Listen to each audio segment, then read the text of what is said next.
A very good evening to all. Today we all have gathered on this virtual platform to understand about various aspects of architecture and design fields and careers in them in this program, Design Dialogue. Last year, due to pandemic situation, we were not able to do Design Dialogue. But on request from a lot of students and parents interested in the design field, we have brought Design Dialogue for you all. I, Professor Darshana Desai, Principal, Institute of Design, Environment and Architecture, Nasik, would like to extend a warm welcome to all the students, parents, and the design fraternity to Design Dialogue. The Design Dialogue is an informative and interactive session for students who have passed 12th grade to give them insights on various aspects of design field and careers in design. In today's program, we will be talking about everything related to design careers, maybe architecture, interior design, or product design. What are the various opportunities the students have? And to have this design dialogue, we have with us an eminent personality who has been associated with design field from last 4 decades. He is the former chairman of the Indian Institute of Architects, Karnataka. The goal of architecture is to produce the human being with spaces to live, is what he strongly believes in. He is highly influenced with the works of Buckminster Fuller and Geoffrey Bawa. He has worked on a wide array of projects, ranging from residential to institutional buildings, to corporate offices, to landscape projects, and also urban design projects. To name a few, are the Art of Living Library or the Light and Life Academy, which is at Ooty. It's a photography institute which I have visited, and this place has amazing spaces, a perfect, which are perfectly needed for a photography institute. What I like about his projects is his eye for detailing.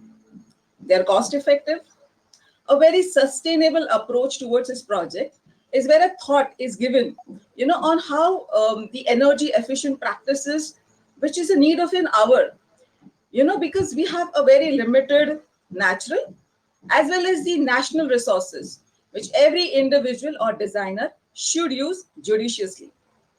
He is a recipient of many national and international awards for his works on architecture and interior design. So let us put our hands together to welcome Architect Krishnarao Jaisim from Bangalore.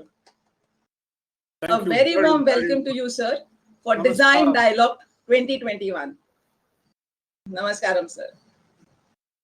I would now invite Professor Vijay Sohoni, Director of Institute of Design, Environment and Architecture, Nasik, and the former President of Council of Architecture, New Delhi, who would be having a dialogue with Architect Krishnarao Jaisim.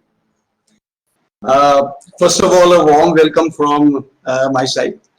And the first question that I'm going to put to you is a very simple question which most parents and students ask. What is this architecture and design all about? We have heard of medicine, we have heard of law, careers in accounts, but when it comes to architecture and design, most people don't know what they're really talking about. So a very simple and basic question: what is this architecture and design all about? Thank you very much for inviting me into this fascinating platform, Vijay ji and Darshana ji, for introducing me. I must tell all of them that before I start off, my entire inspiration of architecture came from the book by Ayn Rand called The Fountainhead. To keep many things short, my firm is called Jaisim Fountainhead, so that any time I step off my line or step off my objectives, the book or my title reminds me and say, go back to the path of truth in your practice.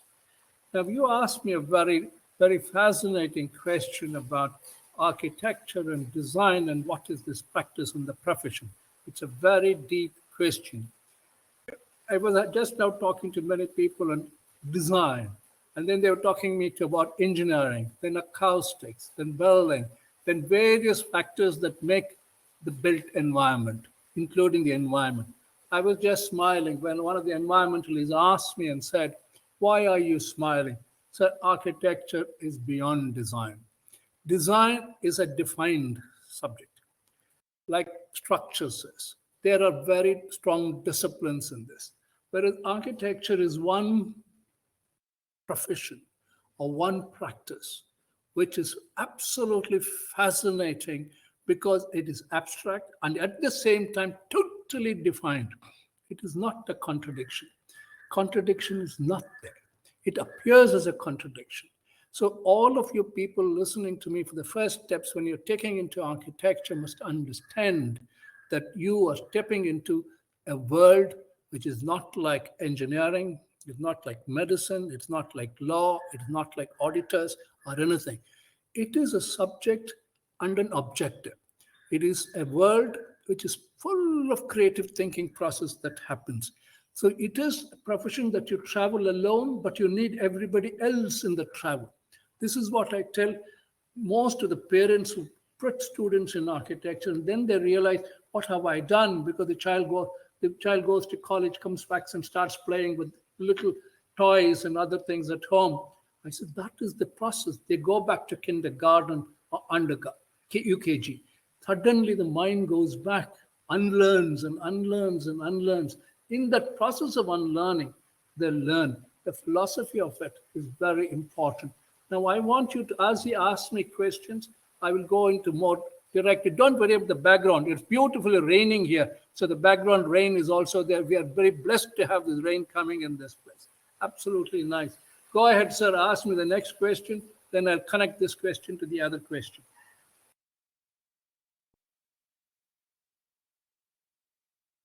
Yes, sir. Yeah. Uh, but as an architect, in your very long tenure as an architect, Yeah. what is it that you actually do? Oh, good point. If somebody becomes an architect, what does he really do for the whole day? How does he spend his time in the office? What are the various activities that he does? Oh God, you're really putting me back into a very, I won't call it tricky. It's an absolutely miraculous, marvelous, in-depth question. Because when sometimes I sit back as an architect and sit in the office, somebody comes, because in India or anywhere in the world, everybody thinks they're an architect. Everybody can build, everybody can design. But they forget or they don't understand what is really architecture. It's a fascinating profession beyond anything that you can comprehend. Now, I was just looking at it.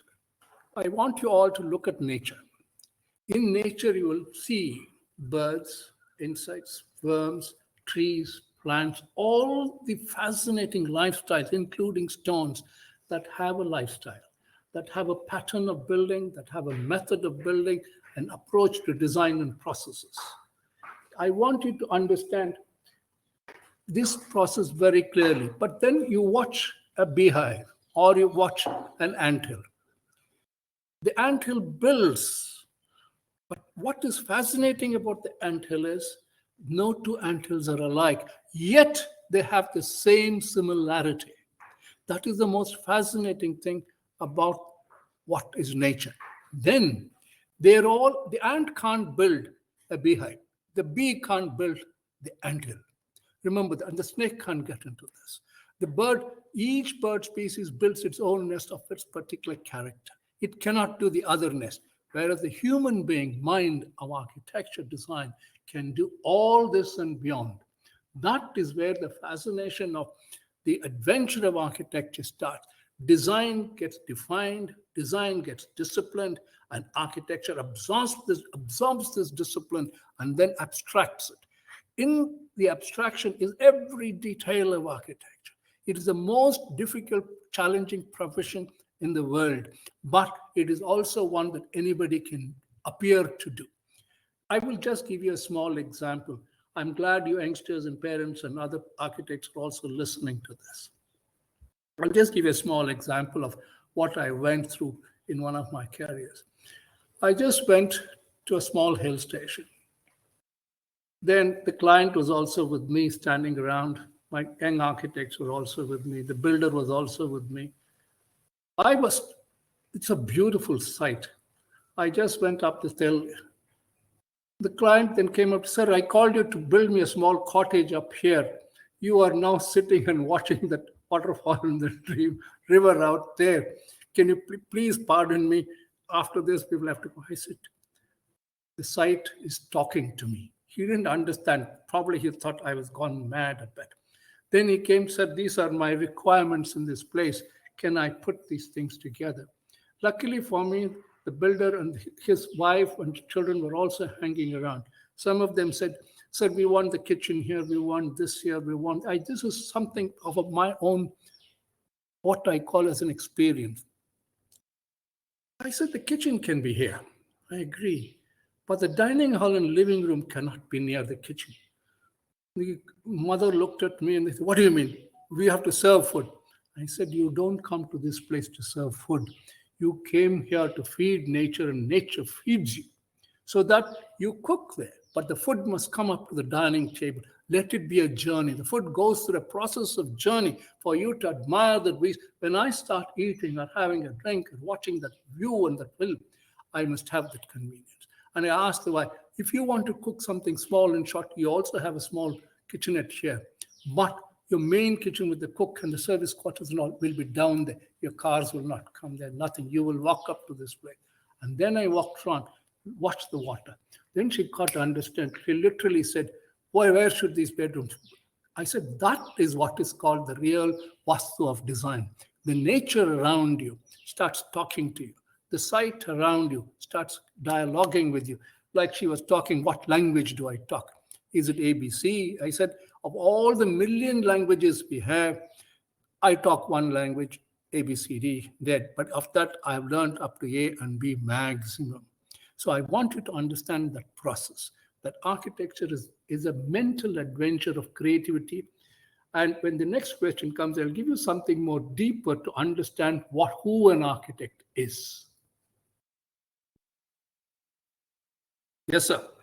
Yeah, but when it comes to buildings, we see that the builder, the contractor, the engineer, there are many other people who do this. So how is the work of an architect different from a civil engineer's work?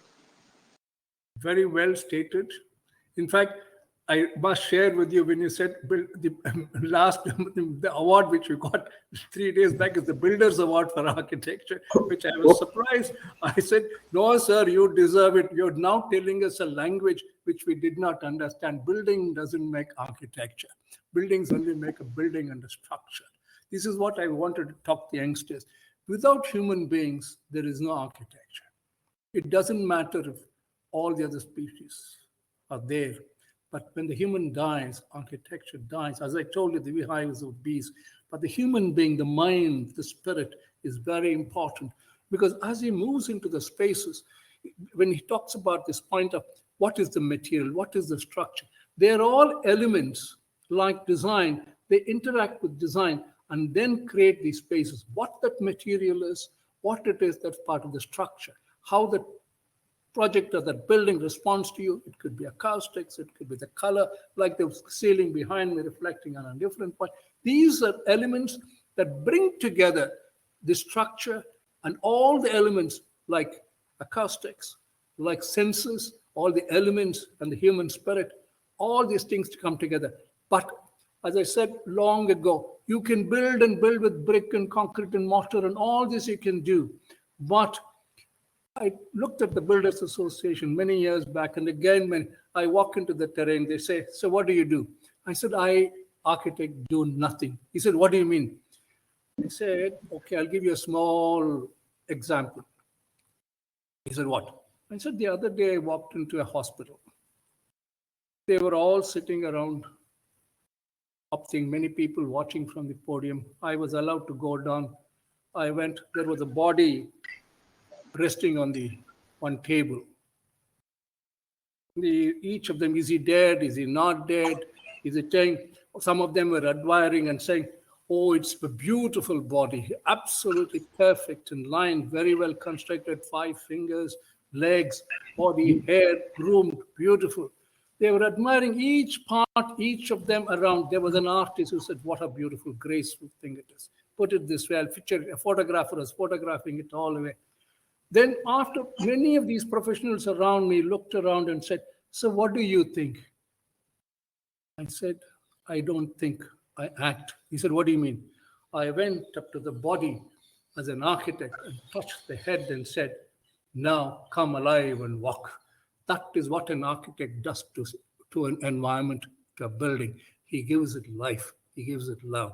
That makes architect. The rest of it is only a dead body. They can be buried. But the moment life comes, it is an adventure of the human being. That is architecture, that element and its process. That is where your youngsters, your people will be going. For few years, you won't even understand what that adventure is. Because the moment you understand what that adventure is, it is no longer an adventure. It is a path. It is not the path. Path for other disciplines. Architecture is a discovery of a path with very definitive knowing and not knowing at the same. It's not a contradiction. That is what it is. I understand the disciplines of it, yet I tell the discipline, tell me how to go about it. And it will tell you, go this way or that way.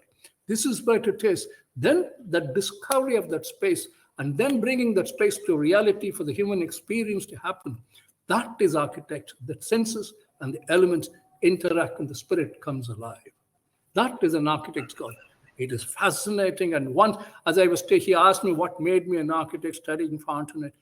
Before I joined architecture, I thought of some building here and there. But after joining it, I'll tell you, my life is 24/7 an architect. Any space, anything behind me, after me, touch this, it is architecture all the time. You just smile, sometimes crying, sometimes laugh, but it is life. Architecture is life. To create that environment, you need a lot of discipline, you need a lot of design, you need a lot of effort, but it is worth every step. Don't ever hesitate. It is worth every step, every flight. It is like beyond the heavens and beyond the schools of divine mind. Yes, sir. Yeah. You talked about when you got into architecture, you had not really realized what you're getting into. But I think there is a little more connection between you and architecture. I am told that there's this famous palace of the Mysore, the Mysore Palace, Imperial Palace. And I think your father had something to do with it. My grandfather. Okay. Oh, you're asking me another story. I learned this a little later. Now I realize why my mother made me join architecture. She didn't tell me. It's only when I joined, I later realized, what the hell am I doing here? For the first 6 months, it was sheer pleasure of sketching here, putting here, having color. It was like a play, like kindergarten. Then when I came back and talked, she said, "Sit down." She came to myself. Then when I kept him, some of them looked at me and said, "Are you so-and-so's grandson?" I said, "Yes." "Do you know even who he is, what he is?" I said, "Why?" "He was the chief architect of the Maharaja. And he did the Lalit Mall, the hospital. Then how did he do it?" I said, "In those days, there was Koenigsberger and others who were good friends. I'm talking about late 18th century and early 19th century. Not that. They said, we need an architect. This person, my grandfather, had very good sketching skills and other absorption skills. So the Maharaja quietly told him one day, go to Liverpool and UK, study architecture. He said, I don't go across the seas. But those days they did the Prajna and all those things. He went on the ship and then came back to study very, very defined architecture. Then he realized that it is an extremely disciplined design. But those early times, the materials and structures were limited to construction. So what we did was what we called classical architecture. He would remove something what was very symmetrical, very option thing. This is where I learned, this is where Fountainhead helped me to understand him in its detail and then cross that line and say, I'm going for an adventure of a different nature. That crossed me beyond boundaries to say, yes, the discipline is there, the design is there, but I'm seeking my own architecture of my own classical order. This is where fountain and Abbey discover your own sense. Because I'm telling again and again to every young architect, you are the only profession where you can't imitate and copy. You have to create every time. And in any exam board, an engineer copies the other fellow, he can pass. Another fellow can copy somebody. Here, you can maximum copy a detail here and there. But when you get into the adventure of architecture and design, it is your personal thing, which you have to go about it and do it, because it's an individual journey. Yes, you need the team, but the team comes with you and plays with you. But then what happens in that place? You watch, they are the playings. You tell them how to play and what to do. That is the team. Leading the team is one of the greatest aspects of an architect. That creative aspect is very important. You are there and not there. Some people say, I don't like to use the word, are you God? I said, I wish I were. Sometimes that's what it is. It's almost a thinking process that happens, because it is an adventure of the limitless, unlimited thing. Only time and space, and that particular time in which, and all the things that rule with you, limit your fascinations. Otherwise, you can go beyond and beyond. But that is called the discipline of that time and order, which is very fascinating in architecture. You must, that I now owe that to my grandfather for letting me allow the journey and open it, and then show me a new direction. Because believe it or not, the same university somehow learned that I was there practicing in Bangalore, sent the ambassador of England, said, there is somebody here who's an architect, search him round. Like one day, somebody came, sir, we are all looking for one grandson of one Mr. Lakshmi Narasimha. I was sitting right there. I said, which grandson? Sir, we don't know. I thought you might know. I smiled. He said, why are you smiling? He said, I am the grandson.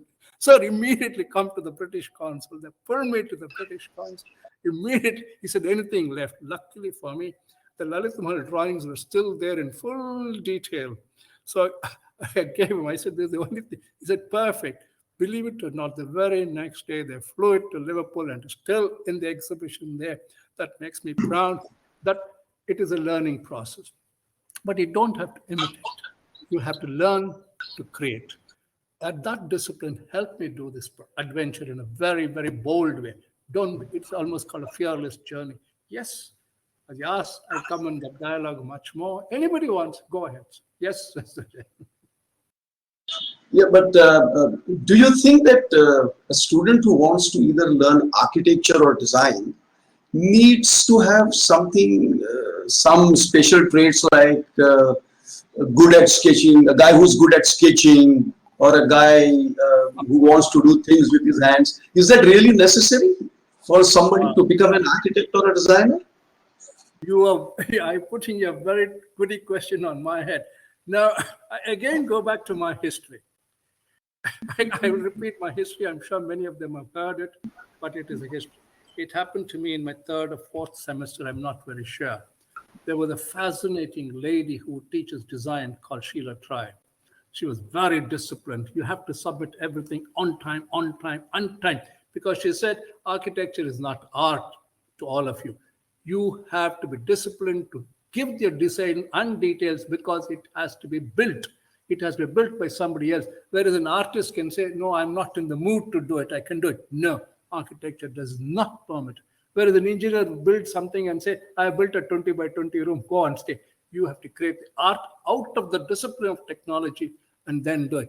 What happened at this point is, it was during Ganesh Chaturthi. That lady had given us to do a project on our own to do.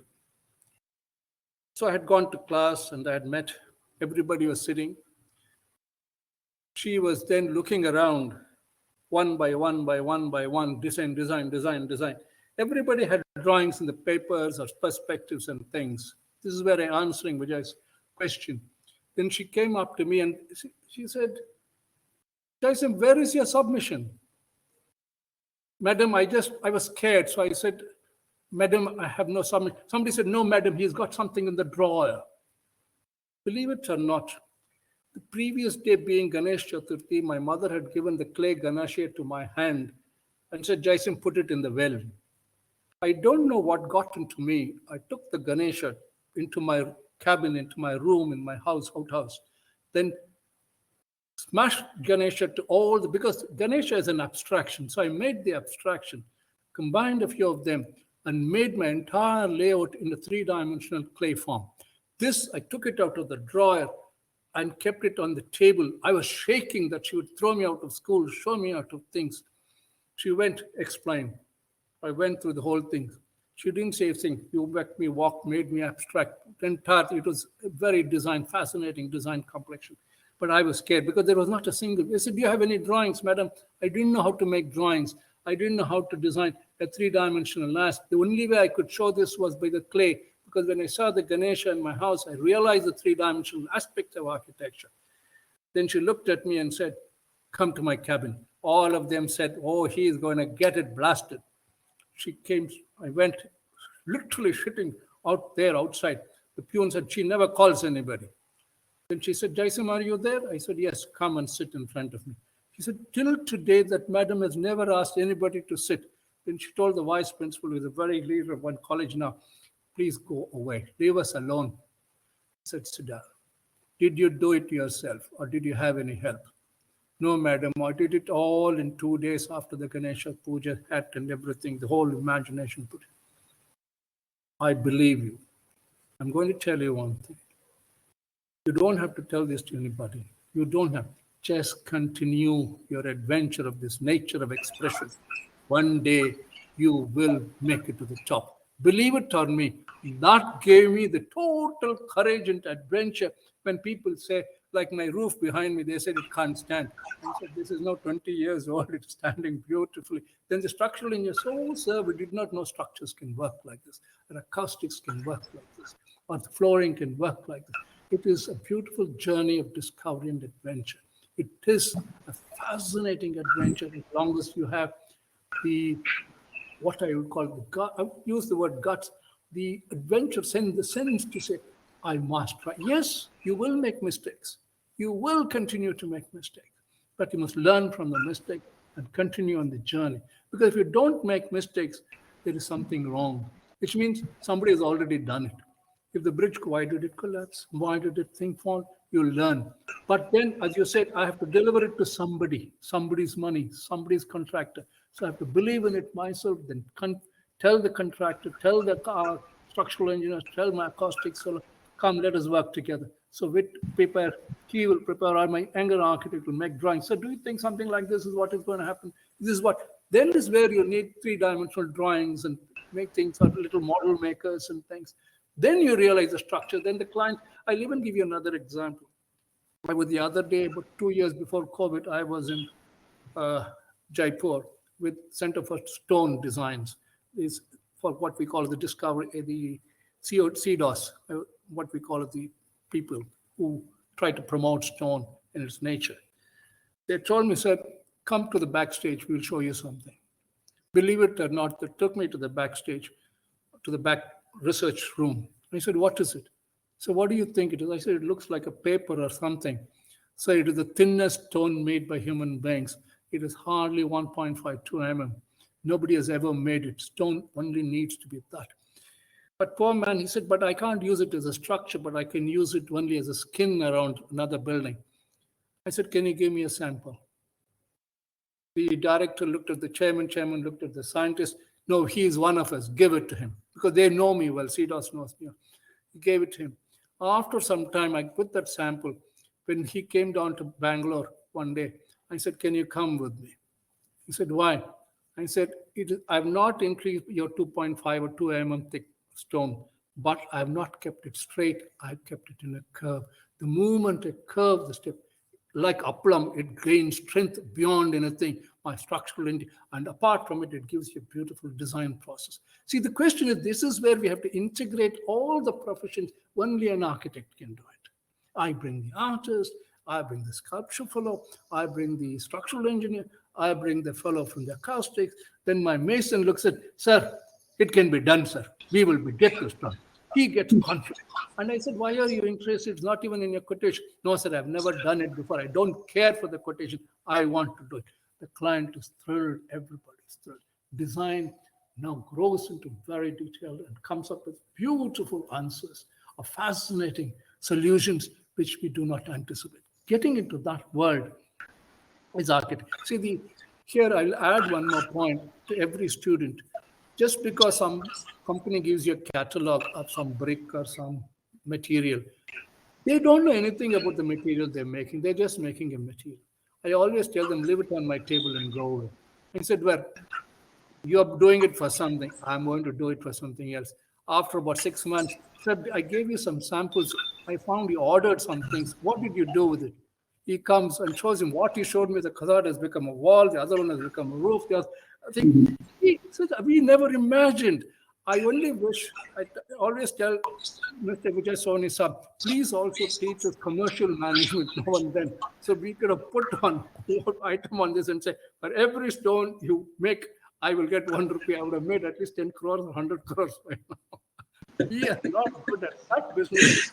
Wish your parents, students learn the business side of architecture. Don't let it crown you. You were talking about various people that you have to work with in this profession of architecture and design. So in a way, it's a team and it's teamwork. And do you think that you need any special qualities to lead a team like this? Do you need to be something different to be part of a team and lead it also? Very good. Nobody's asked me this question till now, but the moment you tell me, many people think like you're playing football, you're the football captain. I said, no, you're not football captain or something. He's playing on the field. You're not even the trainer. You're not even the thing. You're more than the football captain. You're more than the hockey captain. You're more than the cricket captain. You have to understand each person. And then it needs tremendous sense of understanding everybody. Because when you go to a site, I will give you another example. It would be an easier for me. When J. Krishnamurti called me when he was still alive, along with another person, and said, can you come over? He would just smile. I think I like that, but come. So I was called to Rishi Valley School to design thing. Luckily for me, I met that fascinating Britisher who was chairman of the thing. We were sketching. He said, what is it in the other drawer you have? I said, sir, that can't be built. That is impossible to build. I was sitting, no, I want to see that drawing. I showed him. It was a very natural sketch. They wanted for special guests. My office, and we had designed some beautiful cabins and things, toilets, verandas, but that one was like a shell. He went on, he sketched it. I said, yes, sir, it's my drawing. It's what we do.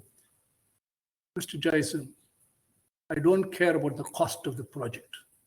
I don't know whether it's ever been done before. Can you just build it? Can you get it designed? I said, sir, I've never done it before. That's why I'm asking you to do. I'm not questioning the cost. He said, what is the budget we have allotted to the earlier project? He gave a budget to this thing. Then believe it or not, this is what I tell all of you people. I looked at my contractor builder and they couldn't understand what I was talking. Luckily for me, that early morning, out of trying to do, I walked next to the village. I saw the villagers walking around in my frustration of trying to, what do I do? What do I do? I walked around. I found an old lady with cow dung plastering the walls. Another one building something, I said, what are you doing? He looked at me and said, I'm building a compound wall. The other one said, I'm doing cow dung to plaster the wall. I said, this is fascinating. So I came back. I told the management and him, I don't want my contractor. He said, what do you mean? I only want one young engineer here who will understand me, but I want that village to come and build this for me. He said, what? He said, the top man, then he said, leave him alone. What are we going to lose? The villager will also be happy that we have employed the person. So the villager came, I marked the site, marked it, and that lady was so beautiful. She squashed the mud and put the scotch. I added my technology into it. Would you believe it or not? We built one of the first mud huts in the thing to a point it became the guest house for the richest man in the world. I won't tell you the name. And he said, no, build 5. I said, sir, you gave me a budget.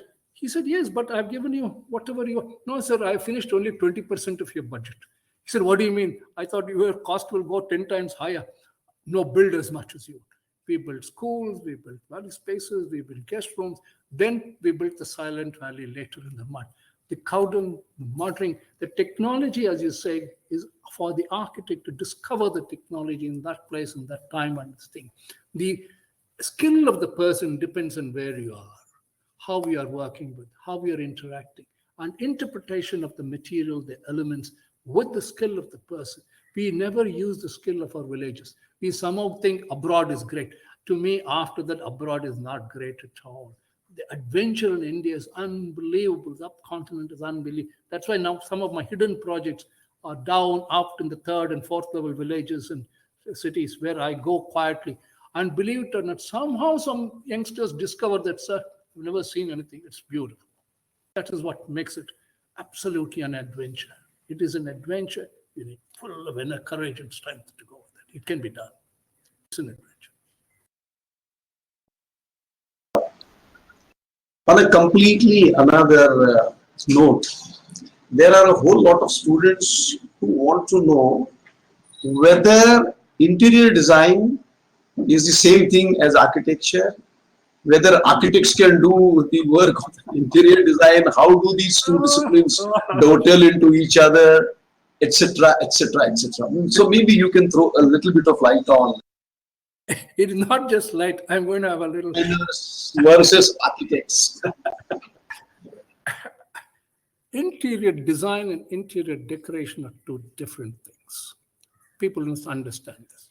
Next, if you don't know your interior, you can't design your architecture. If you don't know your design of interior spaces, you don't do architecture. The design fuses with architecture and gives it the space. You must know the size of the bed, the dressing table. You can design. You should know the size of the human being, how the person dresses, how the person bathes. And when you open the light, does the light fall on the wall and it plays? Where the problem comes is not when you're the architect of a project, you should be the interior designer also. Only interpretation can be done by somebody else. But when you're doing only interior design in a project, large project done by somebody else, then what you're doing is you're confined by the space that is already built. There, the adventure is different. I always have this fun. I'm having fun with a couple of projects because they're building. I said, no, you give me the building and the space. Now I'm only an interior designer. I'm an interior design architect. I'm not the architect. You already told me the space. But bring me a structural engineer. He comes. I bring me an electrical. All those people who put the building together. I call the structural engineer and can I make a hole here? That architect says, no. I said, your job is over. You go away from here. Now I'm an interior design. I'm in charge. I said, can I shift the light bulb here? Can I shift the flooring from here? Can I shift the toilet from here to there? You may have done. Then interior design becomes a fascinating adventure because you are creating the spirit of what that place really requires. If that place really comes as a creative space, other than just defining 12 by 14, this by 14, no, you will find the adventure of interior design is fascinating. It also is very much more, what I will say, commercially much more valuable, easier, because it takes very fast. And then after 3-4 years, nobody asks me. Whereas if I do architecture, the council will say, do you have a registration? Do you have this? Do you have this? Do you have the right? Do you sign? Their right. It's only my personal responsibility. I am responsible. I am doing it. That is the confidence you give the client and the supplier. You can do wonders in interior. Just because somebody tells you, I will never forget my experience with Jeffrey Bauer. I'll explain to you in 2 lines, not too much. We were walking around. We were doing the Kanimura building in Madras. I was just helping him out because I was doing the fisherman's cow. Jaisim, come, let's go. What is the best market? So we went to Moor Market. He had never seen a lungi in his life. He said, what is that? I said, that is what people wear. But it looks beautiful. He said, saw some beautiful lungis. He said, quietly pack 3 of them. I said, why? You pack, man, don't tell him why. So I packed 3 of them, the most colorful ones. We packed the ones. He brought it. We were at that redoing the interior design of one of the most expensive suites in Kanimura Hotel. In the night, he said, only Jaisim, you come, you give me one Panapa, the great architect who's now doing somewhere else. He said, you come, only 3 of us, plus 1 boy to help. Overnight, through the night, we redid the entire bit with these lungis. We didn't tell anybody how it was done, why it was done. The next day, after one day, we inaugurated, called the managing director and gentleman, sir, the room is ready for your inspection. All of them, people walked in. You should have seen. They called everybody. We have never seen such a beautiful thing in our lives. Please go ahead and do all the rooms. How to tell him? He said, "What doesn't matter what it costs." How to tell him it costs nothing? It just cost 4 lungis on the road. But it was fascinating. That is what I call interior design as an adventure again. It's a question of where your imagination comes. That is where I learned from him. The question of questioning things as an admiration. Other one thing. He would say, never throw anything away. Everything has something creative in its potential. That's why when people throw plastics, I just smile. No, plastic is a future product. We don't know how to handle it. One day it will rule us so fascinatingly. As it has started. It's the greatest product that we've ever discovered. This is where I'm saying it's an adventure. We can do it, but you should need a lot of thinking, creative thinking, all the time creative thinking. This example of yours, and in the end when you talk about plastics, that brings me to another aspect of architecture and design that is now being spoken a lot about, and that is sustainability. How do you look at architecture design as a tool to kind of be at peace with nature? You're very right, Tony.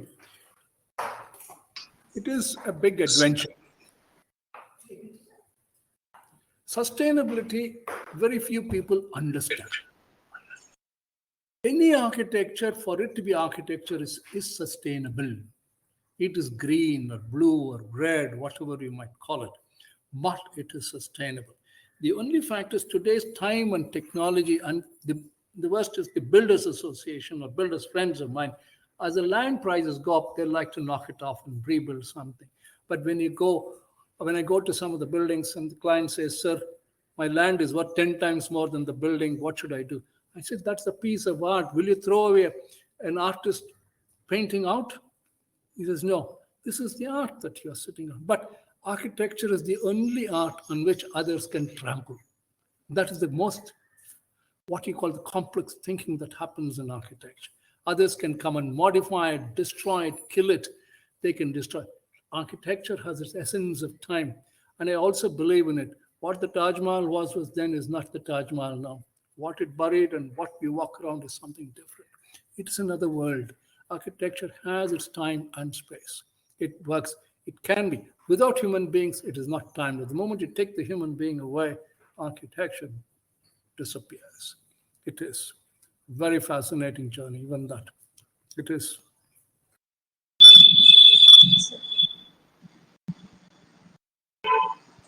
Yes, sir. Yeah. You talk on the macro level, and then at the micro level, there are whole kinds of design disciplines that one can be involved in. I mean, you started with architecture. There are people like Corbusier who went in and did the whole town, so planning. But at a much lower scale, or at a much lower, lower is not probably the correct word. Uh, at a much minor scale, let me say, there's the whole question of product design. People have heard of architecture, at least some have, but now there are all these new disciplines related to industrial design and product design. And I think in a way, the boundaries between these various design disciplines are withering away. So many architects probably will also get involved in the process of product design. What has been your experience with Now you're asking me something very, very powerfully different. I will go back to your first question, which you asked, especially to the parents and to the architects. Architecture does not mean you have to be only in the field of designing built spaces. I know top architects or fashion designers. I know top architects or film actors. I know top architects or builders. I know top architects or environmentalists. I know architects literally in every field. The best was a fisherman. I said, what are you doing in the boat? Sir, Because I learned architecture, I know how to fish, which direction to flow. I can put the scale. I was amazed when he took me to this sailing boat and bringing it back. Similar thing. When I went into the elephant corridor, I was sitting. One of them comes and he just gave me a smile and said, "Come ride on the elephant." I took a ride on the elephant. I said, and he took me up the thing, certain things. I said, "How did you know that I would like to see this?" Sir, I also studied architecture, but I realized my elephant was my goal. Would you believe you know her? She was an art of living, looking after the elephants. I was amazed and what you said, she knows how to look after the space which the elephant wants, how it wants to sit, and the elephant has cuddled her and burnt her, which shows there is no limit to architects. Every other profession has limits. We are the only profession that's totally limitless in anything we do. We can write, we can act, we can publish, we can sing, we can play football. One of our best cricketers is an architect. One of our best footballers is an architect. I was really surprised. And in the world, unbelievable film stars and things are architects. It has no limit. And you learn architecture, you know that, especially Pune has very few people in that academy where I've seen architects. In the defense, you join as an architect, you will find you're much better than the other people because you have that abstraction to think away from their discipline. And then you find where they can't find the path in the Himalayas, you find the path. Hey, how do you know? I know how the snow flows. You come with me, I'll tell you how to go there. It is an absolute.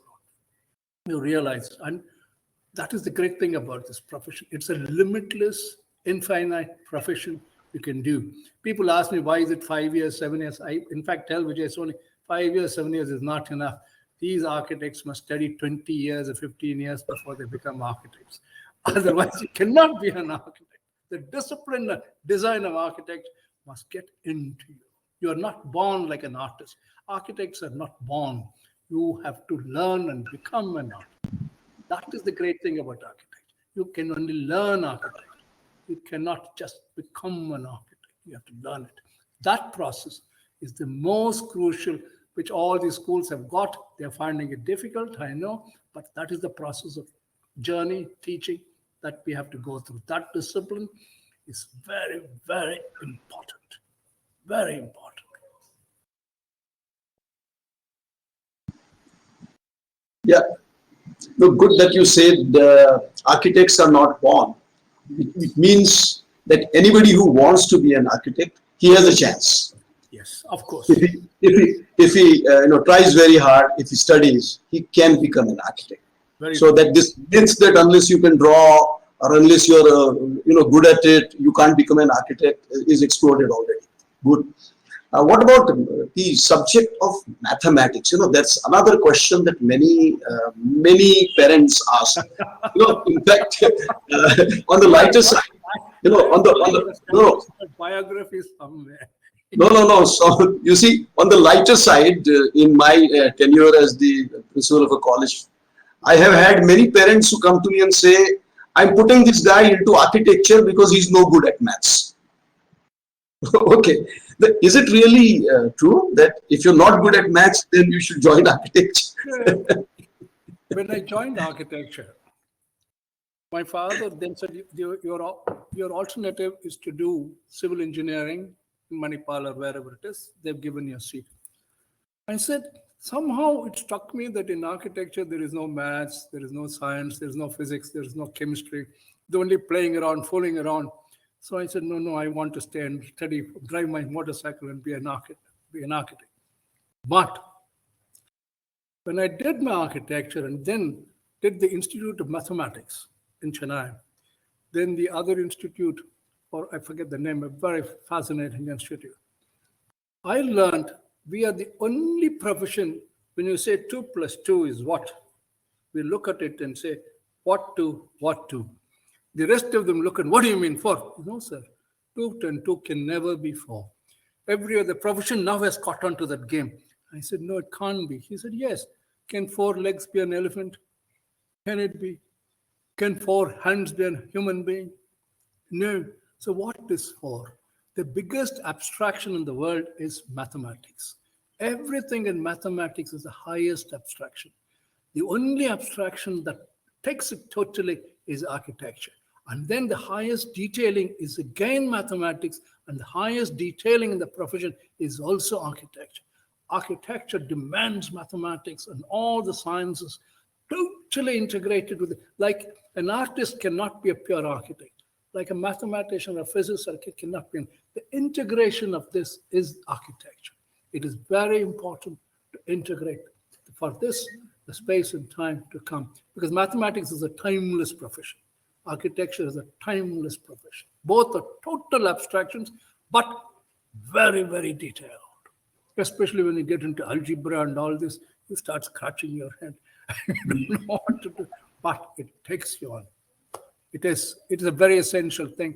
It's good to know it. It's good to learn it, but don't be taken over by it. That's it. Okay. We have already been talking for last 55 minutes. We didn't realize how long this has been going on. But I have a last question for you. Whatever you want. I've given myself off This today. one is about the future of this discipline of architecture. There are a whole lot of people who seem to feel that the profession of architecture will gradually disappear, especially in when a lot of technology comes in and mechanization and large projects being run by project managers rather than architects. So is the architect going to lose his place of primacy gradually? You have now touched an extremely sensitive part of architecture. I'll take a few minutes on this. This has been what everywhere I question. People say, is the architect has a future? Because when you go to the urban cities, think sites are planned by somebody else. You go to a developer, he gives you 4 umpteen plans in front and say, which one you want, you build this. Does the architecture come down? Or you go out and there's nobody wants. But I believe this is the change that architecture has to bring. After learning your basic tools of architecture or design or whatever you call them, learning all the other elements, then you must fuse with the world that's coming up. In fact, my challenge to me is, as I said, the more technology challenges me, the greater is my realization of new environment. Finally, I was with the Builders Association the other day, and I saw some other person, Norman Foster, or somebody's work somewhere in London. First time they realized no 2 apartments should be identical. When I told them no 2 human beings are identical, no 2 animals, so that fewer new apartments, new cities will not be identical. The next 5, 10 years or 15 years will be difficult, but now the realization has come that everywhere there is potential for creative thinking, the architects will be needed at every step. It's like more than fashion design, more than detailed design. In fact, to be very surprising to you, I just had a call last week, as I told you, one fashion institute said, we want you to be an advisor. I said, I'm not a fashion person. So I said, we want architecture in the fashion design process. So which is architecture, even in the dress and the process, architecture comes. And then the future of our buildings, the future of our built spaces is going to change so much that it's going to be unbelievable. We have to get architects into politics. Politics requires a lot of architects. Because only then we can design urban centers. And I'm telling those youngsters, if I were you, I wouldn't even look at the earth. I will look at the potential of going to the moon, to Mars, and space. And I'm now trying to do on Earth some underground projects, which I feel in. It looks so fascinating. Egypt did it 5,000 years ago. When I went after 30 feet, the ecothermal spaces, the discovery of cities underground is going to be another future, which no engineer and technology can do. Only an architect's imagination can do. You take the technology, you take them with you to higher adventures. Don't let that fellow say, this is my technology. Yes, you are the technology, but I will take you. You use your technology, but I want you to come to this adventure. Then you will find something happen. I'll give you a small example. I hope both my young architect girls are listening to this. Somebody brought one plan and said, sir, this is a road, big road. I said, what is the road doing here? So it's crossing, it's going across.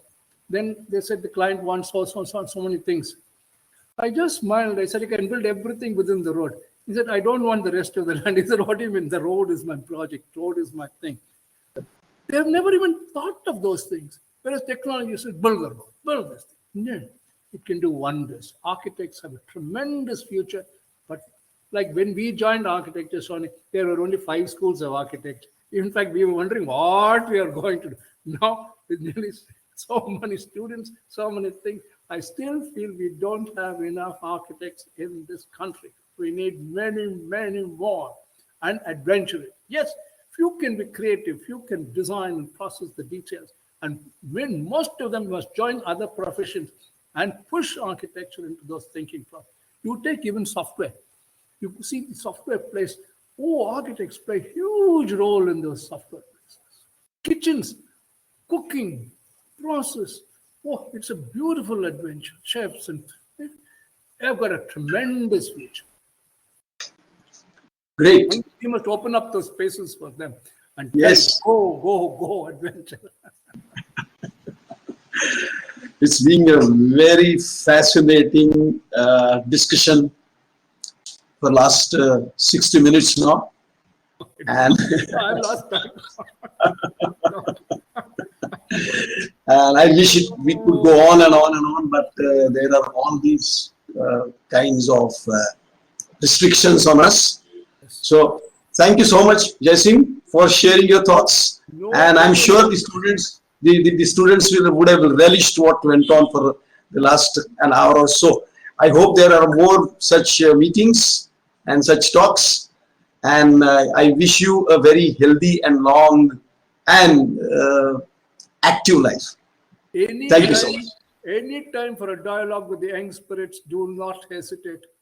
What I've learned, what I've unlearned is always at their command. Only thing, I'm willing to implement. Thank you very much for this opportunity. Thank Thank you, you so entire much. team, for Thank you putting so it much. together. Thanks a lot. Thank you so much. Thank you so much.